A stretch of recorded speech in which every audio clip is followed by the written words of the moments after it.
2029 সালে বিজেপি আবার পুনরায় ফিরবে কি ফিরবে না, অর্থাৎ E20কে নিয়ে সি ভোটার সার্ভে করা হয়েছে, যেখানে এমন মারাত্মক বেশ কিছু তথ্য সামনে এসেছে যা অতি অবশ্যই আমি আপনাদেরকে জানাবো। অর্থাৎ E20 বা ইথানল ব্লেন্ডিং পলিসির জন্য বিজেপির চাপ হয়ে যাচ্ছে না তো? এদিকে সোনাম ওয়াংচুকও কিন্তু যথেষ্ট আন্দোলন করছে, যে আন্দোলনের দিকে কিন্তু এখনো বিজেপি তাকাচ্ছে না। আমি এটা বলছি না যে বিদেশি ফান্ডিং নেই, বিদেশ ছাড়াই সব চলছে বা কোনো এজেন্ডা নেই, আমি এটা বলছি না, কিন্তু এটাও খুব সত্যি কথা যে সোনাম ওয়াংচুক 17 দিন পার হতে চলেছে, সরকারের একটু তাকানো দরকার। এতটাও ইগনোর করা কি ঠিক হচ্ছে? দেখুন, আমার মতামতের সাথে আপনাদের মতামত মিলবে কি মিলবে না সেটা অতি অবশ্যই কমেন্টে জানাবেন, কিন্তু সি ভোটার সার্ভের তথ্য অতি অবশ্যই আপনাদের জানা উচিত, কারণ এর মাধ্যমেই বোঝা যাবে যে 2029-এ বিজেপির প্রতি মানুষের স্ট্যান্ড পয়েন্ট কি, তারা কি চায়। তারা ভাবছে না তো যে বিজেপি ডিক্টেটরশিপ করছে? আমি সেটাই আপনাদেরকে জানাবো, কিন্তু তার আগে অন্নপূর্ণা যোজনাকে নিয়ে আমি একটি বড় আপডেট আপনাদের সামনে নিয়ে চলে এসেছি।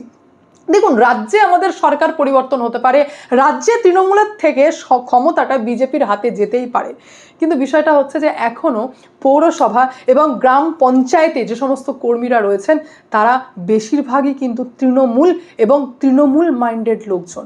আমরা একাধিকবার দেখতে পাচ্ছি যে যারা নর্মাল ভোটার বা যারা বিজেপির ভোটার তাদের অ্যাকাউন্টে অন্নপূর্ণা যোজনার টাকা ঢোকেনি, কিন্তু আশেপাশের বাড়ির দিকে তাকালেই দেখছি যে আরে এ তো 2026-এ তৃণমূল কংগ্রেসের হয়ে প্রচার করেছে, এনাদের অ্যাকাউন্টে কিন্তু 3000 টাকা ঢুকে গেছে। তো এত বড় যে কারচুপি হয়েছে, এটা কিভাবে হয়েছে তারই উদাহরণ আমি আজকে আপনাদের সামনে নিয়ে এসেছি, এবং একটা ঘটনার মাধ্যমে নয়, বেশ কিছু ঘটনার উদাহরণ আমি আপনাদের সামনে তুলে ধরবো যে কিভাবে এই তৃণমূল মাইন্ডেড সমর্থকরা পক্ষপাতিত্ব করছে এবং স্বজন পোষণ করছে।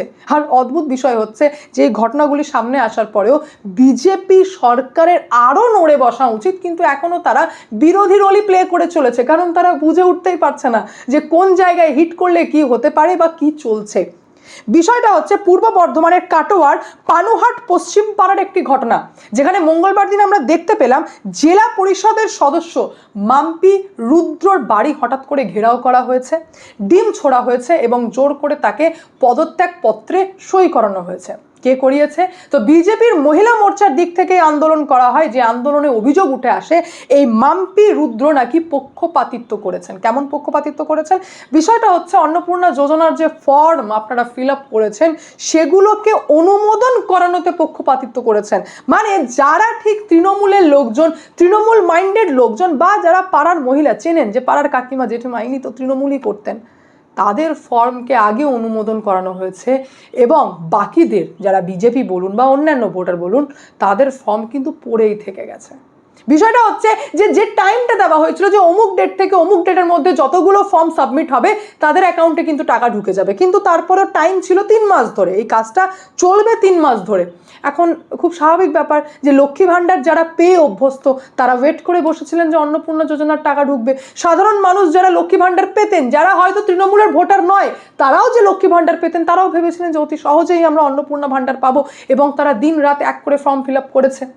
অনুমোদন করানোর সময় এই যে কর্মীরা, এই মাম্পি রুদ্রের মতো কর্মীরা কি করেছেন, যে অনুমোদন দিয়েছেন তৃণমূল ঘেঁষা ব্যক্তিদের বা তৃণমূল পন্থাদেরকে, কারণ নিজেও বসে রয়েছেন তৃণমূলেরই লোক, যার জন্য পাড়ায় পাড়ায় এখন বেশ কিছু কথা উঠছে এবং রটছে। তৃণমূল কংগ্রেসের নেতাদের দ্বারাই বলা চলছে যে কি হলো, তৃণমূলের লোকজন তো টাকা পেলো, এত বিজেপি করে কি হলো, টাকা তো কই অন্নপূর্ণা ঢুকছে না।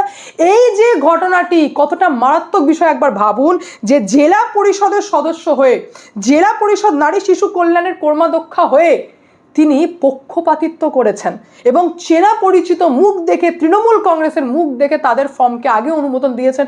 খুব স্বাভাবিক, সরকার টাকা ছাড়ছে, সরকার তো বুঝতে পারছেন না যে একদম গ্রাউন্ড লেভেলের যে কর্মী রয়েছেন তিনি টিএমসি না বিজেপি নাকি নর্মাল ভোটার, তার অ্যাকাউন্টে গিয়ে টাকা ঢুকে যাচ্ছে, যার হাত ধরে ঢুকছে সেই হাতেই তো গন্ডগোল। এই সেম ঘটনা পুরুলিয়াতে ঘটেছে, আমি একটা উদাহরণের মাধ্যমে আপনাদেরকে এত বড় কথা বলছি না, এই সেম ঘটনা ঘটেছে যেখানে অভিযোগ যিনি করেছেন, অভিযোগকারী তিনি আর কেউ না, তিনি খোদ বিডিও হওয়াতে এই অভিযোগ আরও বেশি করে বোঝা যায় যে কতটা সত্যি এবং কতটা ঠিকঠাক অভিযোগ, মানে বিডিও অভিযোগ করছেন যে আমাদের কাজ হয়ে যাবার পর, অন্নপূর্ণা যোজনাকে নিয়ে বলছেন যে আমাদের কাজ হয়ে যাবার পর, অফিস বন্ধ হয়ে যাবার পর রাত্রের অন্ধকারে তৃণমূল কংগ্রেসের লোকজনের বলতে পারেন যে প্ল্যানিংয়ের মাধ্যমে বেশ কিছু অফিসের এমপ্লয়িরা ইনভলভ হয়ে অন্নপূর্ণা যোজনার ফর্মে কারচুপি করেছেন।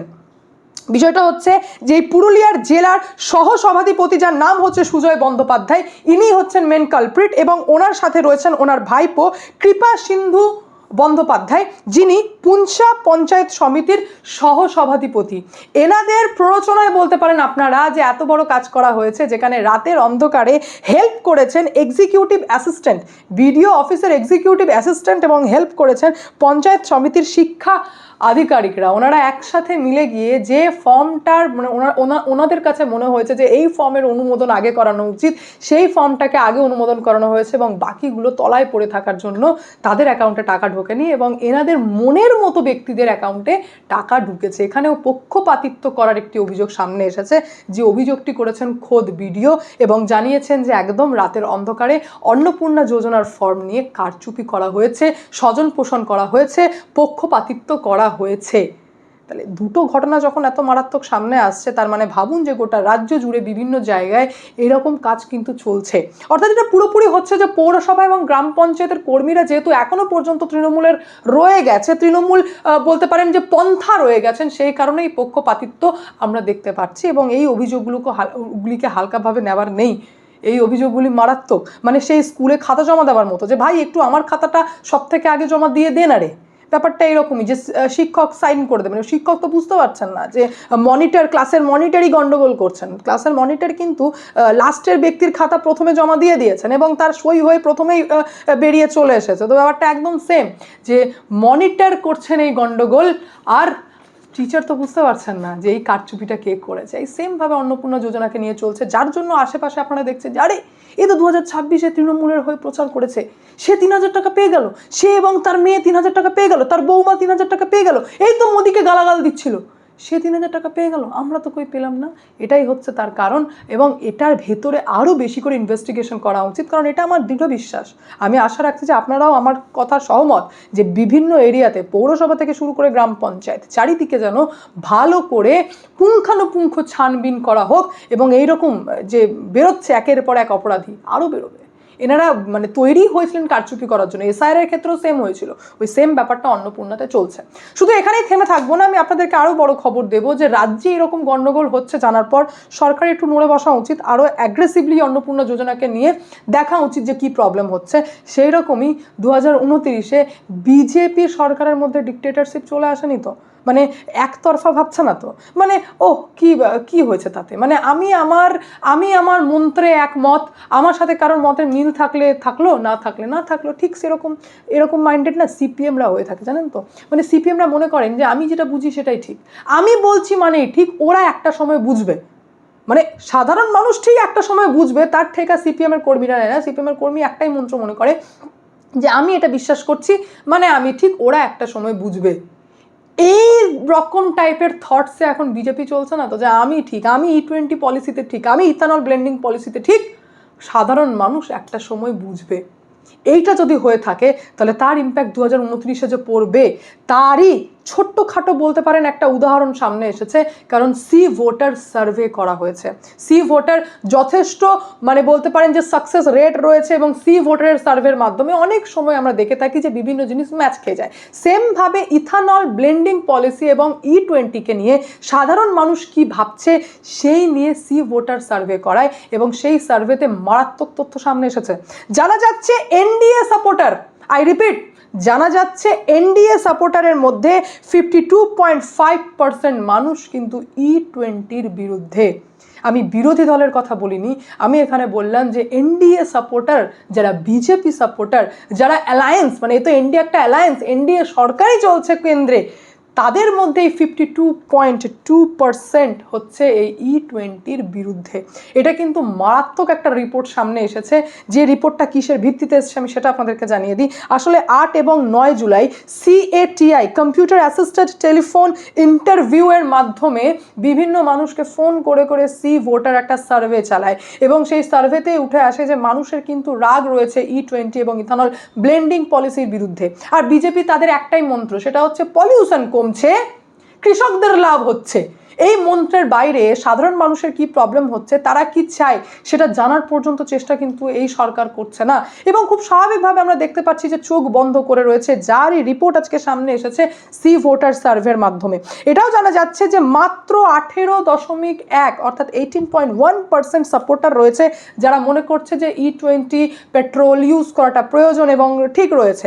এবং সব থেকে মারাত্মক তো এটাও যে 29.5% মানুষ এরকম রয়েছে যারা কোনো কমেন্টই করতে চায়নি, অর্থাৎ তারা এখনো পর্যন্ত কনফিউশনের মধ্যে রয়েছে, তারা কি কমেন্ট করতে হবে কি বলতে হবে তারা এখনো পর্যন্ত ডিসাইড করে উঠতে পারেনি। কিন্তু এনডিএর সমর্থকের মধ্যে 52.5% যেহেতু E20-র এগেনস্টে, এরাই কিন্তু বুঝিয়ে দেয় যে 2029-এ কতটা মারাত্মক ইম্প্যাক্ট পড়তে পারে। আমি আরও আপনাদেরকে জানিয়ে দিই, ইথানল ব্লেন্ডিং যে পলিসি চলছে এই পলিসির এগেনস্টে এনডিএর 48.2% মানুষ রয়েছে, সাপোর্টে 24.4% মানুষ রয়েছে এবং কোনো কমেন্টই করতে চায়নি 27.4% মানুষ। এটা ইথানল ব্লেন্ডিং পলিসিতে।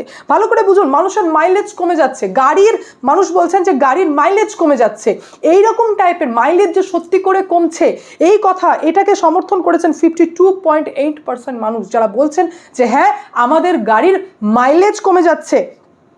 বিরোধীদের মধ্যে যারা এনডিএ নয়, যারা বিরোধীদের মধ্যে 55.4% মানুষ বলছেন যে একদম মাইলেজ তো 100% কমছেই, এ বিষয়ে কোনো সন্দেহ নেই আর কোনো প্রবলেম হয় না, এরকম কথা বলছেন 10.9%, যার পার্সেন্টেজ অত্যন্ত কম, মানে মাত্র 10.9% মানুষ বলছেন কোনো প্রবলেম হচ্ছে না। পুরনো গাড়ির মালিক যারা চিন্তিত কিনা এই কোয়েশ্চেন করলে তার মধ্যে 56.3% পুরনো গাড়ির মালিক বলছেন হ্যাঁ আমরা চিন্তিত, হ্যাঁ আমাদের গাড়ির ইঞ্জিন খারাপ হয়ে যেতে পারে এবং ইঞ্জিন খারাপ হচ্ছে। নীতিন গাডকারির দিক থেকে চ্যালেঞ্জ ছোড়া হয়েছে যে যাদের ইঞ্জিন খারাপ হয়েছে এরকম একজন ব্যক্তি সামনে চলে আসুক। নীতিন গাডকারি ওপেন চ্যালেঞ্জ করছেন যে মারুতি সুজুকি থেকে শুরু করে টয়োটা থেকে নিয়ে টাটা মাহিন্দ্রা কেউ ইঞ্জিন খারাপ হচ্ছে এরকম কোনো কমপ্লেন এখনো পর্যন্ত সামনে আসেনি। কিন্তু সি ভোটার সার্ভের মাধ্যমে 6 জন এরকম ব্যক্তি সামনে এসেছেন যারা বলছেন আমাদের গাড়ির ইঞ্জিন খারাপ হয়েছে। রিপোর্টারদের সামনে মুখ খুলতে বললে তারা বলছেন না আমরা প্রথমে নীতিন গাডকারির সঙ্গে কথা বলতে চাই তারপরেই সামনে আসবো। এর থেকে বোঝা যায় যে তারা E20-কে সমর্থন করতে চান, কিন্তু প্রবলেম যেখানে হচ্ছে সেই কারণে গভর্নমেন্টের কাছে সলিউশন চাইছেন, সেই কারণে কিন্তু রিপোর্টারের সামনে আসতে চাইছেন না। ওনারা বলছেন যে আমরা একবার সরকারের সাথে কথা বলতে চাই, অর্থাৎ সেখানেও কিন্তু মানুষ কোথাও না কোথাও একটা মানে খুঁজছে যে সরকার আমাদের হয়ে কিছু একটা ভালো দিক দেখিয়ে আনুক এবং যার মাধ্যমে আমরা একটুখানি স্যাটিসফাইড হব। অর্থাৎ এতটা সাপোর্ট রয়েছে এনডিএ সরকারকে, এটাও বোঝা যায়। 75.9% মানুষ দাবি করছেন যে আমাদেরকে অপশন দেওয়া হোক, অর্থাৎ তারা চায় যে E20 পেট্রোলও বিক্রি করা হোক এবং তার পাশাপাশি খাঁটি পেট্রোল যেটা আমাদের গাড়ির জন্য একদম কম্প্যাটেবল, ইঞ্জিনের জন্য কম্প্যাটেবল সেরকম পেট্রোল বিক্রি করা হোক, এরকম 75.9% মানুষ চাইছে। এনডিএ সমর্থকদের মধ্যে 72.4% মানুষ বলছে যে একদম সরকারের অপশন দেওয়া উচিত ছিল, অপশন না দিয়ে এটা ভুল করছে সরকার। এবং 74.5% মানুষ বলছেন যে E20 পেট্রোল যেহেতু দেওয়া হচ্ছে তো সত্যি অবশ্যই এই E20 পেট্রোলের দাম কমানো হোক। সুতরাং এই পুরো সি ভোটার সার্ভে যেটা হয়েছে এর মাধ্যমে আমরা বুঝতে পারলাম যে 50%-এর ওপর মানুষ কিন্তু E20 বা ইথানল ব্লেন্ডিং পলিসির বিরুদ্ধে রয়েছে, যার ইম্প্যাক্ট কিন্তু 2029-এর লোকসভার ওপরেও পড়তে পারে। বলতে পারেন যে E20 পলিসি কি সেটা সরকার হয়তো বোঝাতেই ব্যর্থ এবং এটাকে ঠিক করার জন্য বা যাতে 2029-এ ইম্প্যাক্ট না পড়ে তার জন্য সরকারের কি স্টেপ থাকবে সেদিকে নজর থাকবে। কিন্তু আপাততর জন্য আমরা E20-র পাশাপাশি সোনাম ওয়াংচুককেও দেখছি, যারা বিজেপি সাপোর্টার এবং বিজেপির হয়ে যারা কথা বলেন তারা অনেকেই বলবেন যে সোনাম ওয়াংচুককে তো বিদেশ ফান্ডিং করে, এটা একটা বড় এজেন্ডা। মেবি হতে পারে, আবার মেবি নট। কিন্তু আমি যখন নিজের চোখে বাস্তব চিত্র দেখতে পাচ্ছি, আমি যখন দেখছি যে নিট সহ 60+ পেপার লিক হয়েছে, আমি যখন দেখছি যে শিক্ষা দপ্তরে শিক্ষামন্ত্রী হয়ে বসে রয়েছেন ধর্মেন্দ্র প্রধান, হতেই পারেন তিনি উড়িষ্যা জেতানোর জন্য বড় একটা ভূমিকা পালন করেছেন, তিনি অমিত শাহ নরেন্দ্র মোদীর অত্যন্ত ঘনিষ্ঠ, যা কিছু হতে পারে, কিন্তু বাস্তব চিত্র এটা যে 60+ পেপার লিক হয়েছে, তার জন্য সরকার কি পদক্ষেপ নিয়েছেন। এবং 17 দিন হতে চলল সোনাম ওয়াংচুকের সাথে এখনো পর্যন্ত সেন্ট্রাল গভর্নমেন্টের দিক থেকে বা কোনো নেতা মন্ত্রী এখনো যোগাযোগ করেননি, এবং তার কিন্তু বডি ওয়েট কমছে।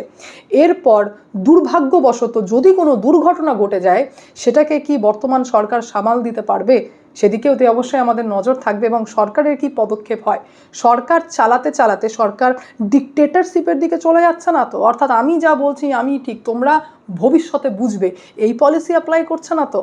আমার মতের সাথে আপনাদের মতের মিল রয়েছে কিনা অতি অবশ্যই কমেন্টের মাধ্যমে জানাবেন। আমি এখানে এন্ড করি, দেখা হচ্ছে নেক্সট ভিডিওতে। ভালো থাকবেন, সুস্থ থাকবেন, সঙ্গে অদ্বিতীয়া চ্যানেলকে অতি অবশ্যই সাবস্ক্রাইব করবেন, কারণ একটাই, যা হবে স্পষ্ট হবে।